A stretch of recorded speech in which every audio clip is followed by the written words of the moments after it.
Well, today's the day, guys. Going to pick up my custom lumber, or at least as much as I can. He thinks there's too much for one trailer load. I don't want to overload my trailer or my truck going up and down some of these hills. So we'll see how much we can get on one trailer load. Get the main beams for the bottom floor. And the floor joists, the 4x8s. See if we can get all those. Keep this house build going. This place is about an hour and a half from my house. It's more in the more up in the Doug firs. Where I live, it's more pine and oak. There's definitely more Doug firs over here. He's got a ton of them on his property, and he doesn't even mill stuff on his own property. He's got a bunch of neighbors around him that are clearing out a bunch of Doug firs, so he just buys them off them, or sometimes gets them for free, I guess. Seems to have a endless supply of Doug fir trees. Being as this place is so far from my house, I don't know how much more I'm going to get done today other than driving out here and getting this stuff picked up. I've got to make a spot for it when I get home and offload it off my trailer so I can come get more of it. I picked up some 2x4s at the little lumber place in town so I can make some of those 2x4 walls. I've got plenty of 2x6 still. I can imagine I'll run out though building the some of the upstairs, the outside walls are going to be 2x6. So I'll probably run out of 2x6 at some point, but we'll see how much we can get done today. I figure I'd come down the road and make sure my straps are tight and give you a little look at it. It's pretty tight. This is a little over half of my load, or a little over half of my lumber. I've got my 6x6s on top, I've got my 6x12s down here on the bottom, and a bunch of 4x8s stacked up here. More than half of my 4x8s.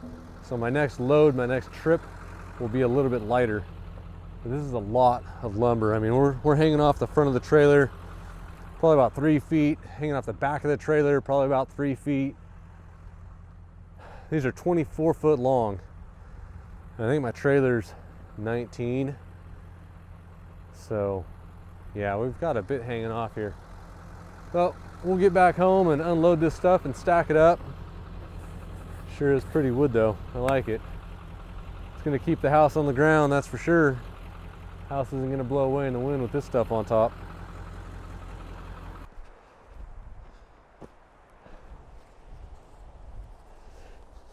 Oh wow, that's heavy. Come on, baby.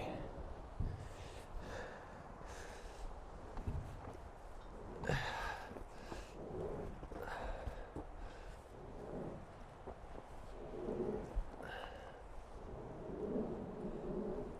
that's a girl. Come on.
Whew.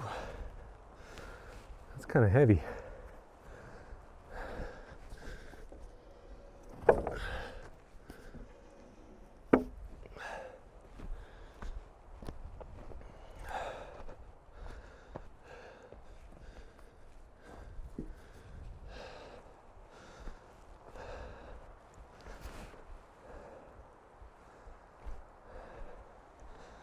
think I might want another block underneath that end.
Yeah, some of those beams are kind of heavy. I got them all off. They're all stacked up over there for now. Those two 6x12s on top, those need to go inside. But I think I might use the backhoe to move them in there. They're pretty heavy. Getting them off this trailer was a chore. When it's all done, I can go back there tomorrow, get the last of it, get it all here on the property, and start working more on the walls, getting those center beams in, that big beam in the middle, get it all built up little by little. Boy, oh boy. I'll tell you what though, that's a workout. I wouldn't suggest anybody do that. If you're doing stuff like that, make sure you take care of your back. I'm fortunate enough to have a pretty strong back and smart enough to use leverage as my personal buddy. So I don't have a lot of help out here. My wife, I don't want her out here picking this stuff up. But I use the lack of friction by putting a board underneath in between the deck and the big board. Put a little board underneath there. Less friction for moving. You pick one end up, slide it around. Whatever you do, don't let one end drop. That drop, that's what jars your back pretty good. So I made sure, didn't let anything drop. Took care of myself, got it all offloaded over there. Wasn't too bad. I'll get the backhoe to move it from there into where it needs to be though. I'm not gonna pick anything up that high. Until next time guys, go make something. I'm gonna go take a nap.